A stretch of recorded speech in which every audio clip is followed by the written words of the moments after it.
ósseo. Os osteoclastos, né, eles estão envolvidos na síntese dos componentes orgânicos da matriz óssea, e esses componentes, a matriz óssea é formada por colágeno tipo 1, proteoglicanos, glicoproteínas, e eles vão colaborar para a formação de toda a estrutura do tecido ósseo, né? Nesse processo de formação, a fosfatase alcalina, ele ajuda no processo, estimulando a síntese óssea.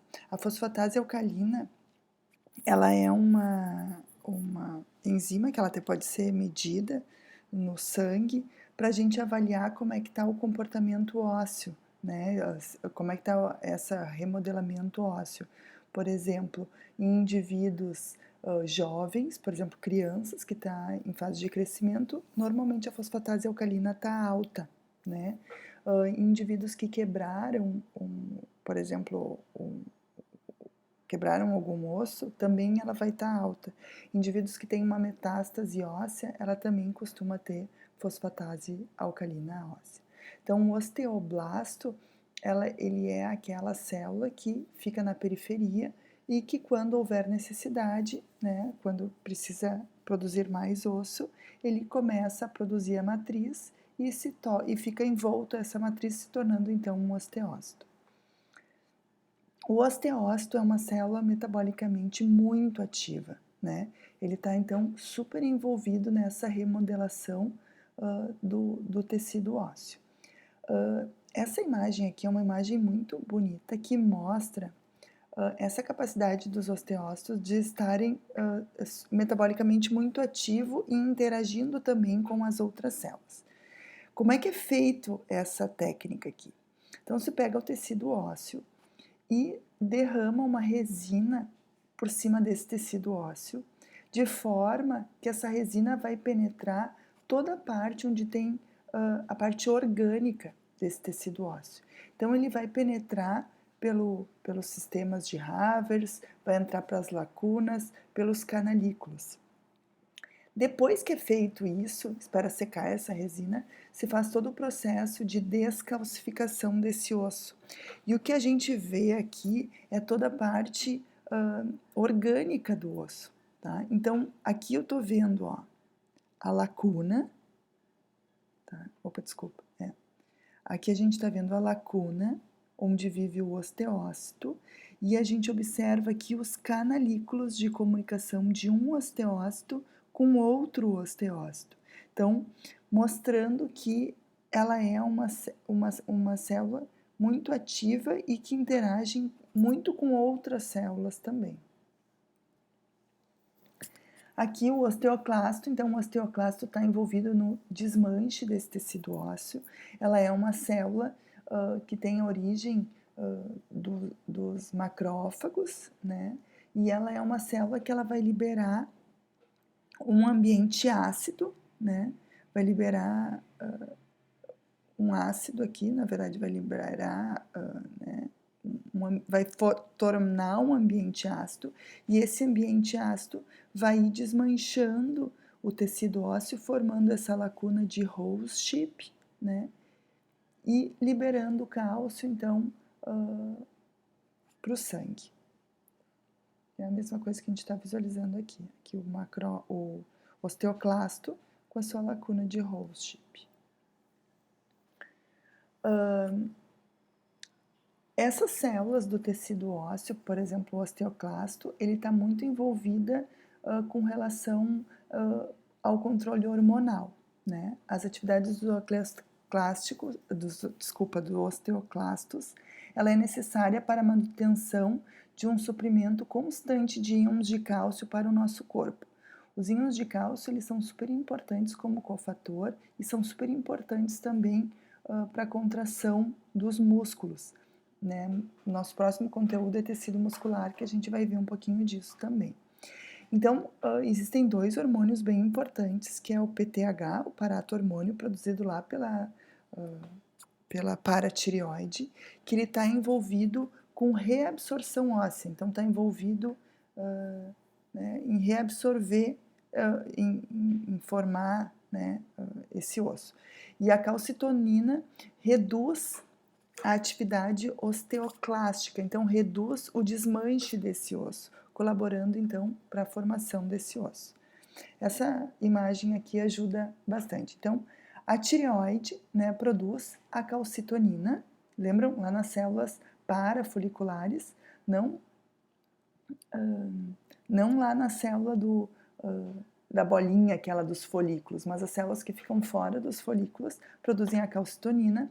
Essa calcitonina vai agir diretamente no osso, aumentando a deposição de cálcio, então aumentando a formação do osso. Vai agir no intestino, diminuindo a absorção do cálcio, e vai agir no rim, diminuindo também a absorção, fazendo com que mais cálcio seja eliminado na urina. Tá? Então, ela faz tudo para diminuir o cálcio no sangue. Tá? Quando diminui os níveis de cálcio no sangue, daí o hormônio lá, as células da paratireoide, vão perceber que está precisando aumentar o cálcio no sangue e vão liberar o PTH, que é o paratormônio. O paratormônio age ao contrário da calcitonina. O que ele faz? Ele vai estimular a saída de cálcio dos ossos, então vai estimular o desmanchar o osso, vai aumentar a absorção de cálcio no intestino, tá? Então vai absorver mais cálcio e vai diminuir a eliminação de cálcio lá pela urina, então vai aumentar a concentração de cálcio no sangue. E esses dois hormônios, então, vão agindo para a manutenção do nosso equilíbrio, para a nossa homeostasia. Tá? Sobre os tipos de tecido ósseo. Então, nós temos o tecido ósseo lamelar, tá? Que é aquele tecido ósseo maduro, ele também pode ser chamado de tecido ósseo secundário. Esse tecido, ele é super bem organizado, né, na forma que a gente já estudou, que forma os sistemas de Havers, né, que são os osteons, e ele é uma matriz óssea bem homogênea, tá? Quando a gente olha com um osso descalcificado, a gente vê todo ele rosinha, todo homogêneo, tá? Temos também o tecido ósseo não lamelar. Esse tecido ósseo não lamelar, ele não está organizado ainda nessa forma de sistema de Havers, tá? Ele é um tecido ósseo primário também, a gente pode chamar ele de primário ou imaturo, tá? Então, geralmente ele aparece no início da vida, no início quando o tecido ósseo está sendo formado, né? E ele tem os osteócitos desarrumados, bagunçados, sem um padrão de organização na forma como o sistema de Havers. Tá? Ele é mais relaxado, essa organização. E a matriz óssea, ela é bem heterogênea e mais basofílica, então mais com característica de cartilagem, vamos dizer assim, que é o que a gente visualiza aqui, ó. Tu vê que ele, o rosa não é homogêneo, ele tem um pouco rosa, aqui um pouco mais roxo, com cara de tecido cartilaginoso. Ó, então aqui é o lamelar, que a gente vê ele todo, né, organizado na forma de lamela, e aqui o não lamelar, que a gente vê que a organização dele, né, não é bem organizada, tá? E como é que seria a disposição das fibras, né, dos componentes aqui do tecido? É justamente assim, ó, o lamelar bem organizado e o lamelar tem essa organização mais dispersa. Então, esse tecido ósseo lamelar, ele é organizado de duas formas, no tecido ósseo compacto e o tecido ósseo esponjoso. O compacto é aquele mais rígido, mais firme, que está aqui, mais duro, vamos dizer, que dá mais resistência ao tecido ósseo, que ele está super bem organizado na forma de sistemas de Havers, de lamelas, tá? E o esponjoso, ele parece realmente uma esponja, tá? Sabe aquela esponja vegetal? Aqui dentro, nesse tecido ósseo, ele realmente parece uma esponja vegetal. E daí ele é mais fácil de quebrar. Então, a parte de formação e desmanche do osso, ela é muito mais intensa nesse tecido ósseo esponjoso, tá? Ó.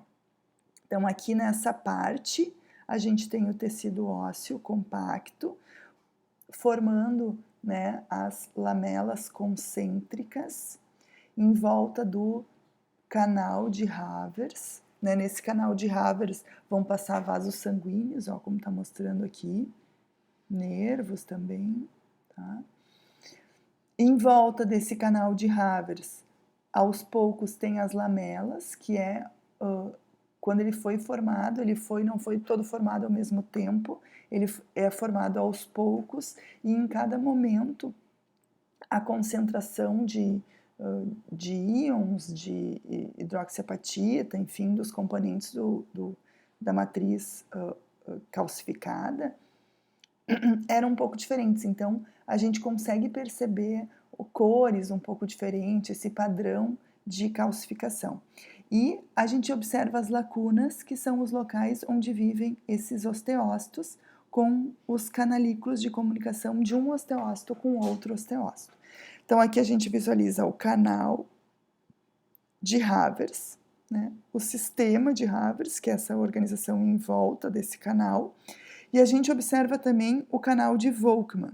O canal de Volkmann vai unir um canal de Havers a outro canal de Havers.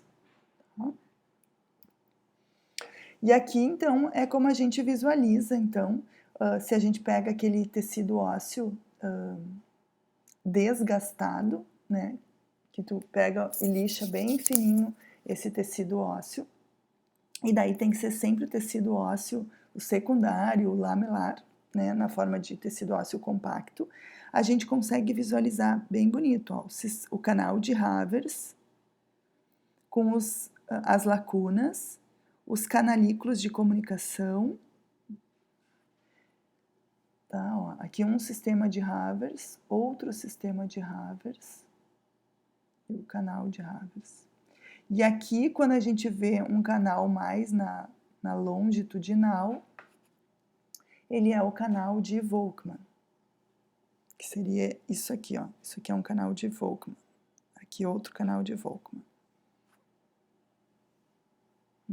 Mais uma imagem, então, ó, sistema de Havers, canal de Havers, com as lacunas e os canalículos de comunicação.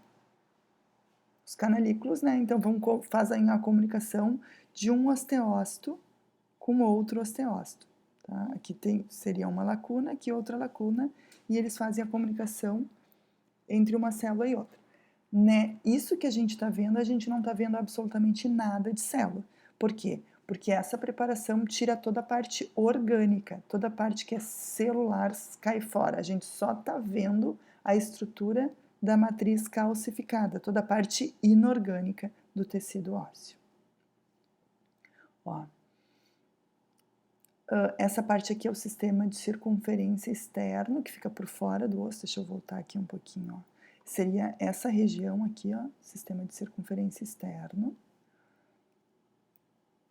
E daí depois aqui tem toda a parte mais interna do tecido ósseo, que a gente observa as lacunas, né, os sistemas de Havers.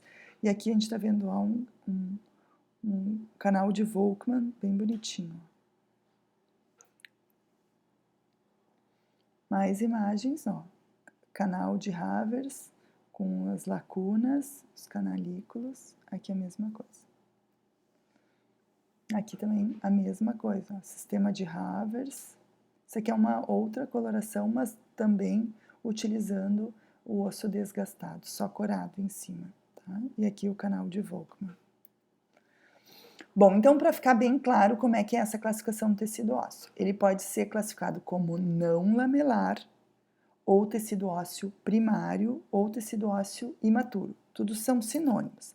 Esse tecido ósseo, a recém foi formado, ele está bastante presente nos jovens, né, nas crianças, e um tecido ósseo que está sendo formado recentemente.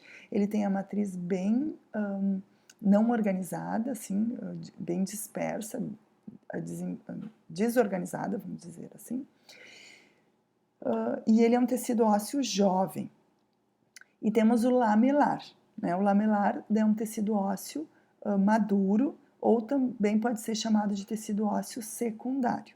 E daí ele pode ser organizado das duas formas, no tecido ósseo compacto, que é aquele super organizado na forma, né, dos osteons, que são os sistemas de Havers, né?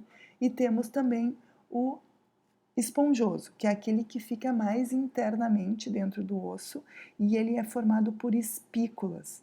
E esse tecido ósseo parece uma esponja, né? Por isso o nome tecido ósseo esponjoso.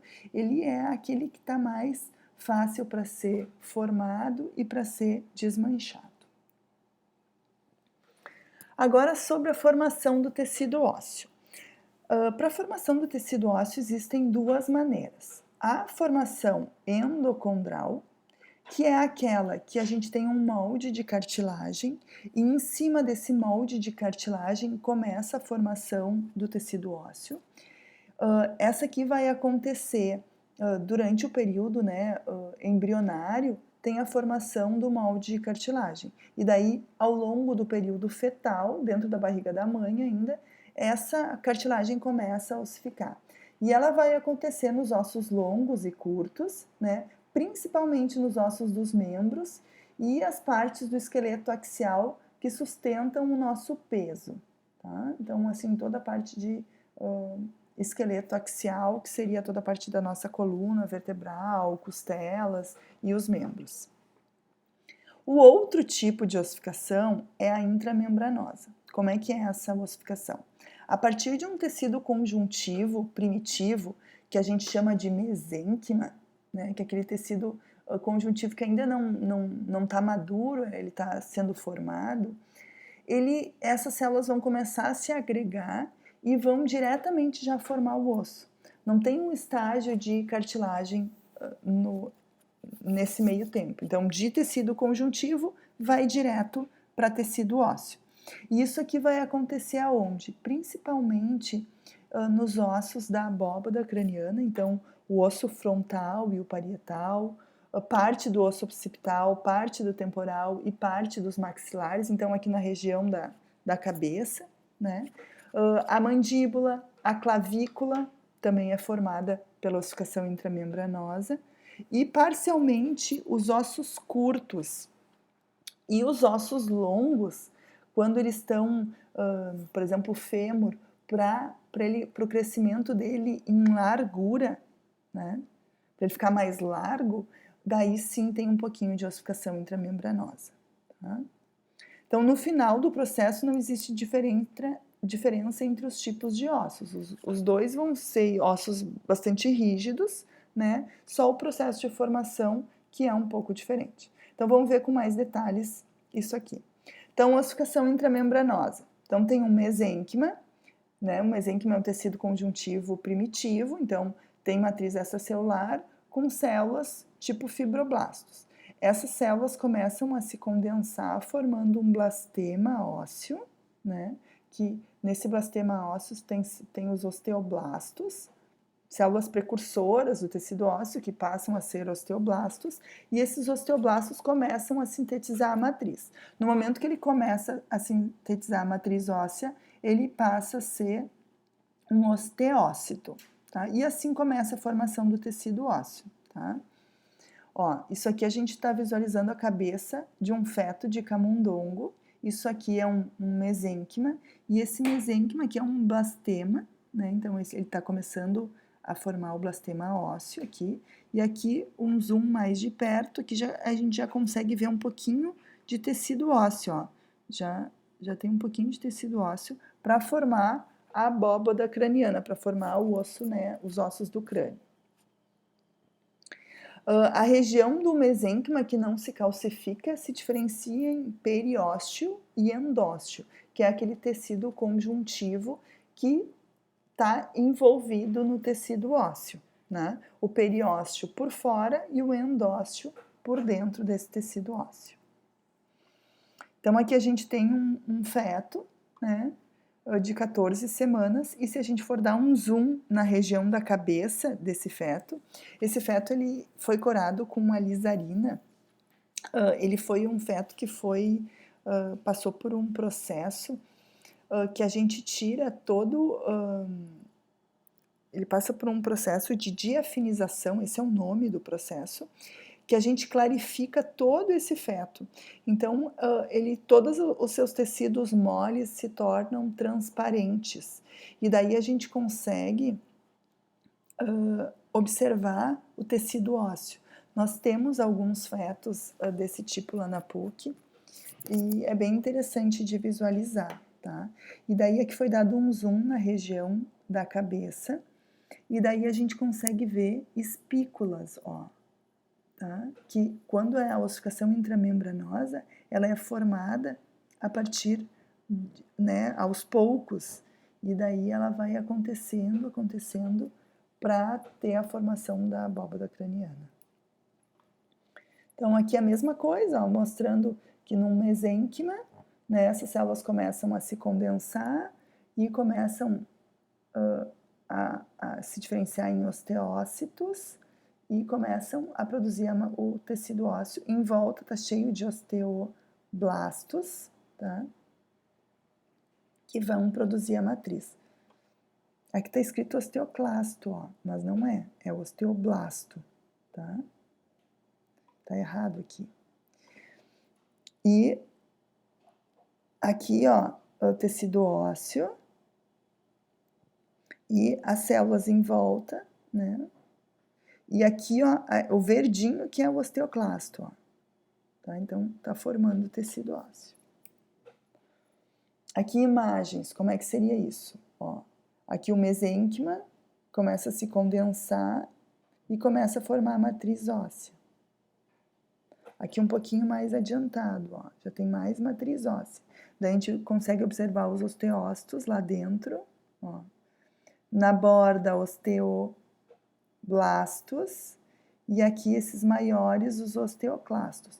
E mesmo na formação do tecido ósseo, os osteoclastos, eles são superativos, porque ao mesmo tempo que esse osso está formando, ele precisa ir desmanchando para ter esse remodelamento, para ele conseguir se formar da maneira correta. Bom, e a ossificação do tecido ósseo endocondral. Então, como é que ele vai acontecer? Começa, então, lá nos ossos curtos e longos, né, da região dos membros e do esqueleto axial, tem a formação primeiro de uma peça de cartilagem em miniatura, tá? Então, tem uma cartilagem pequenininha, e essa cartilagem, ela vai ter condrócitos, né, que são as células da cartilagem. Esses condrócitos vão sofrer hipertrofia, aumentar de tamanho, eles aumentam de tamanho, tá? E daí, como eles aumentam de tamanho, vai formar um buraco maior na cartilagem. Então, vai reduzir a matriz da cartilaginosa, formando tabiques finos. Então, vai tornar a cartilagem mais fina, que é mais ou menos isso aqui, ó. Aqui tá os os condrócitos. Eles começam a sofrer hipertrofia e tornando a matriz cartilaginosa mais fina. Daí, o que acontece?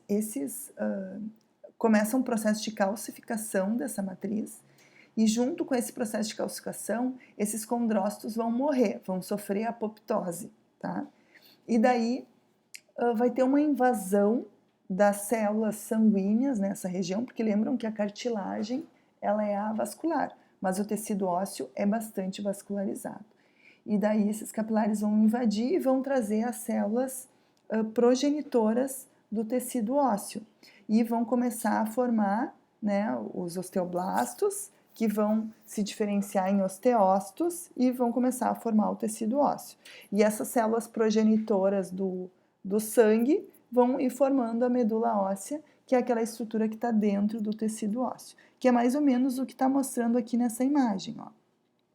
Isso aqui é cartilagem, no meio, geralmente é na diáfise do osso, começa todo esse processo que eu descrevi aqui para vocês, nessa ordem que eu descrevi, né?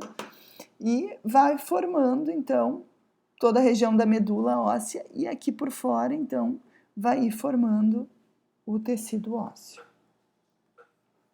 Ó, a mesma coisa que eu descrevi, ó. Então, um pequeno molde de cartilagem, isso aqui vai acontecer lá no período embrionário, daí lá no início do período fetal, começa o início da formação né, do tecido ósseo. Então começa todo aquele processo, né, dos condrócitos sofrerem hipertrofia, começa o processo de calcificação, os vasos começam a invadir e começa o processo de calcificação, geralmente na diáfise do osso. Opa, desculpa. Na diáfise do osso. Isso vai acontecendo. E a criança normalmente nasce assim, ó, com tecido ósseo no meio, na diáfise do osso, e nas articulações, na região da epífise óssea, ainda é cartilagem, tá? Logo que a criança nasce, na verdade um pouquinho antes dela nascer, começa o processo de ossificação das epífises ósseas. Então, vai acontecendo nessa parte aqui. Daí a criança nasce e aqui continua, né, ao longo da infância, e daí ao longo de toda a infância tem esse disco de crescimento aqui, ó. Esse disco de crescimento, ele se mantém como cartilagem e ele é fundamental para o crescimento desse osso em altura, tá? Depois que cessa o crescimento, então esse disco de crescimento vai ser substituído por tecido ósseo e vai ter cartilagem somente nas articulações, nas extremidades dos ossos. Ó, aqui a mesma coisa, é um resuminho, ó. Molde de cartilagem, só que ele vai crescendo, esse desenho é só um resumo, só que não tem crescimento. Então, primeiro o molde de cartilagem, daí no final do período embrionário começa esse processo de calcificação, ao longo do período fetal vai iniciando, né, a ossificação da diáfise desse osso. Logo depois que a criança nasce, então já tem a diáfise toda ossificada e começa o centro secundário de ossificação, que vai ser nas epífises. No momento que formou esse centro secundário, vai surgir o disco de crescimento, ó, ou disco epifisário, que ele está ali para fazer o crescimento do osso em altura. E daí depois, na fase adulta, fica tudo osso, só vai ter cartilagem nas articulações. Aquela mesma imagem, só que aqui a gente pode olhar também para o processo de ossificação endocondral, que vai acontecer aqui nos membros, ó. Observem exatamente isso que eu descrevi para vocês, ó. Aqui está o ossinho, ó, do braço, e observem que é só na diáfise que a gente vê o osso, porque ele foi corado com a lisarina e a lisarina só cora tecido ósseo, ó. Aqui o que está preto é tecido ósseo. Observem aqui, ó, que a epífise do osso não está preta. Por quê? Porque ela é cartilagem, então ela não cora. Depois, mais adiante, né, quando esse feto estiver próximo para nascer, aqui ele só tem 14 semanas, o total são 38, 40 semanas, né, para o nascimento. Então, mais adiante, quando ele estiver próximo ao nascimento, ou logo depois que nasceu, daí sim vai começar o processo de ossificação das epífises. E aqui a ossificação intramembranosa na região do crânio. O disco de crescimento. Então, esse disco de crescimento, ou disco epifisário, ele é formado a partir de zonas. Se a gente fizer um zoom aqui nessa região do disco de crescimento, a gente vai visualizar que ele é formado por camadas. Primeiro tem uma zona de cartilagem de reserva, que é uma cartilagem normal, tá? Daí começa uma zona de proliferação, onde tem uma proliferação desses dos condrócitos. Esses condrócitos começam a sofrer hipertrofia, então eles aumentam de tamanho, tornando a matriz cartilaginosa menor em tabiques finos. Depois começa a zona de calcificação e logo em seguida, então, esses condrócitos, aqui nessa zona de calcificação, eles já começam a morrer, sofrem apoptose e já começa a zona de reabsorção e é a zona de formação do tecido ósseo, e esse tecido ósseo vai ser invadido pelos osteoblastos e osteócitos e começa a formação do tecido ósseo. Tá? Então, isso aqui é o disco de crescimento. Temos mais algumas imagens, ó. Aqui o disco e aqui as zonas, exatamente como eu descrevi para vocês.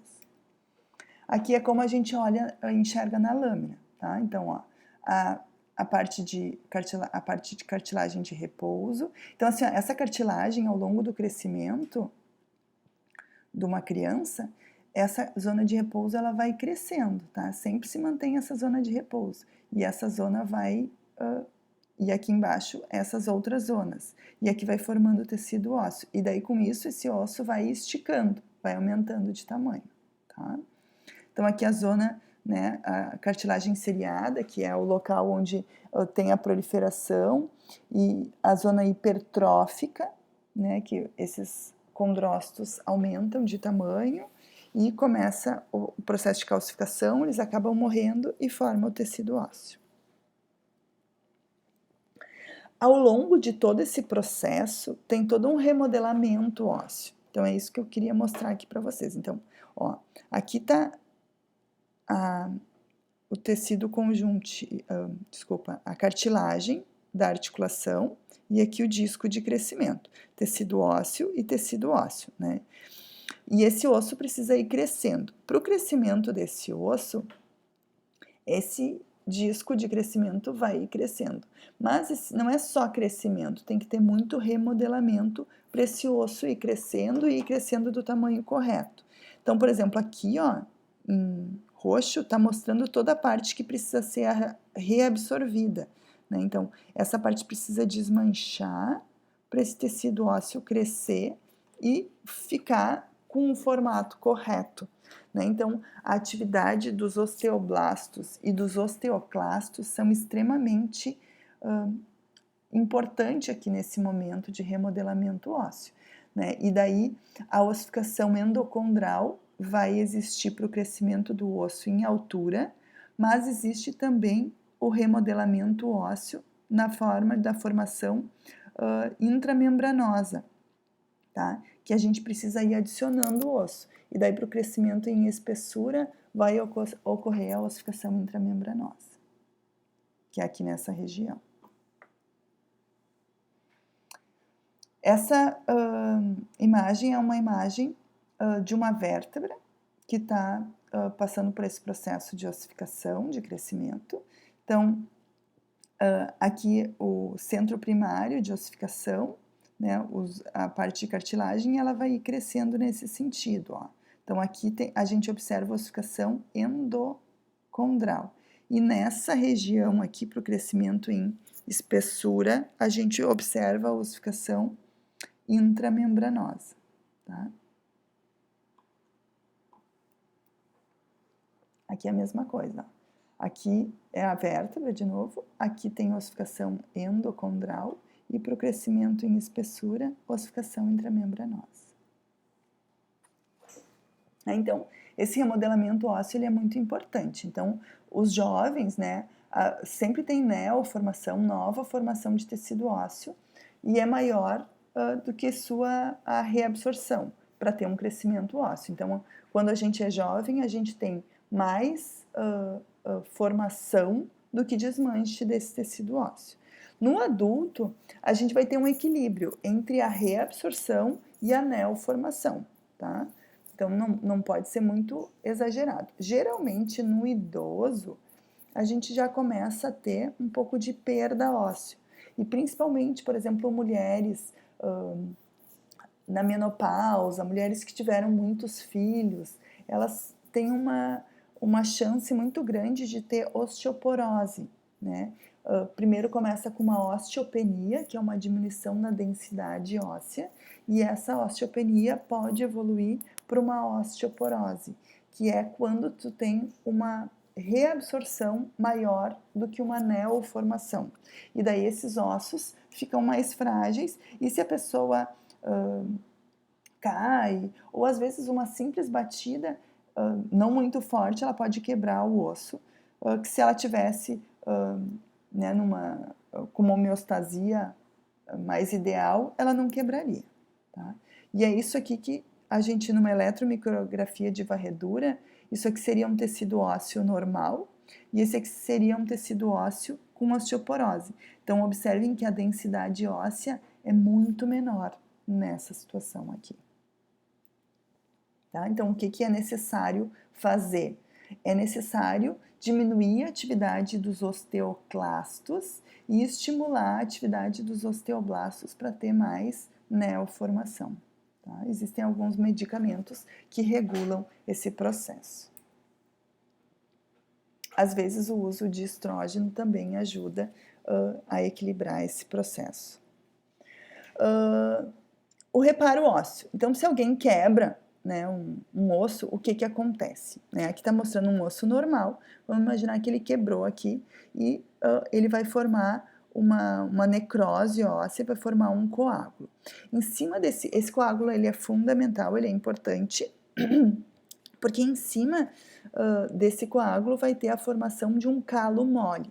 Esse calo mole, ele é um tecido conjuntivo, parecido com uma cartilagem, né? Então a gente chama de fibrocartilagem, que ele é um intermediário entre, né, a cartilagem hialina e o tecido conjuntivo, então a gente chama de fibrocartilagem, e em cima dessa fibrocartilagem vai começar a formação do tecido ósseo, e com o tempo, né, após 6 a 12 semanas, isso depende muito do estado do indivíduo, por exemplo, se é uma criança, esse processo é bem mais rápido, se é um idoso, ele é bem mais lento.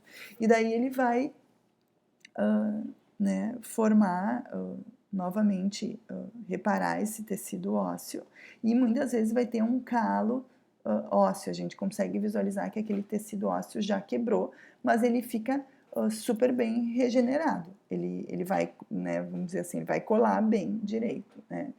Por quê? Porque o tecido ósseo, como ele é bem vascularizado, ele pode ser formado muito bem. Tu precisa dar estrutura para ele crescer, né, e colar certinho, mas ele vai colar. Diferente, por exemplo, da cartilagem, que o processo de regeneração dela é bem mais complicado, bem mais difícil. Aqui ele se remodela e pode ficar tão duro quanto, mas a gente, dependendo da situação, consegue ver o calo. Né? Então, descrição aqui do processo. Então, quebrou, né? Vai ter um hematoma da fratura. Essa hemorragia que teve esse extravasamento de sangue, ele é fundamental para a formação desse coágulo, né? Ao redor. Vai formar um edema local, vai ter um dor, né? Um processo inflamatório. A atuação dos macrófagos que vão aqui e fagocitando e resolvendo esse processo inflamatório que está tendo aqui. E daí vai ter a formação, então, né, de um tecido de granulação, que é o calo mole, e vai ter a formação de vasos sanguíneos no meio desse calo mole, e daí esse calo vai virar um calo cartilaginoso, formando a fibrocartilagem. Depois essa fibrocartilagem vai passar por aquele processo de formação de um calo ósseo, que daí ele começa a ser vascularizado e começa a ser calcificado. Tá? E daí depois vai formar um tecido ósseo secundário, que vai, né, substituir completamente a área da fratura, e estrutura final e remodelada, pois né, responde ao estresse. E ela vai ficar uma estrutura bastante rígida, só vai muitas vezes formar aquele calo ósseo. Então, se a gente faz uma radiografia, a gente consegue ver, ó, esse local tem um calo ósseo que foi formado, enfim, que teve uma quebradura aqui, mas que já se regenerou. Tá? Então, aqui uma imagem ó, de um corte histológico, né, o tecido ósseo antigo, ó, e aqui o calo mole, formando, então, todo esse processo. A articulação. Aqui a gente tem uma imagem, nós temos uma lâmina bem parecida com essa, uma lâmina bem bonita, que geralmente eu uso para fazer uma revisão da parte de tecido ósseo e tecido cartilaginoso. Tá? Então, aqui a gente está vendo um osso, e aqui é outro osso. Então, isso aqui é uma articulação, tá? E é um osso em fase de crescimento, então a gente observa o disco epifisário, tá? Então, medula óssea, aqui no meio tem tecido ósseo, aqui tecido ósseo compacto, tecido ósseo esponjoso aqui no meio, logo abaixo do disco de crescimento, tecido ósseo primário, ou não lamelar, tá? E aqui a gente vê o tecido, a cartilagem hialina, tá? E aqui a cartilagem hialina do outro osso. E aqui é a articulação com o líquido sinovial. Então, é mais ou menos isso aqui. Essa articulação, ela tem algumas zonas, né? Primeiro tem a zona superficial, a zona intermediária, a zona mais profunda, a zona calcificada e a zona subcondral, e daí depois já vem o tecido ósseo. É um pouco difícil de identificar essas zonas, é só para o conhecimento geral de vocês mesmo, só para saber que ela tem, e que muitas vezes, quando tem um desgaste da articulação, algumas dessas zonas podem estar comprometidas, né? E daí, conforme essa articulação vai sendo desgastada, às vezes tu pode ter um contato de um osso com outro osso, né? E isso pode gerar muita dor e problema na articulação. Tá, pessoal? Era isso.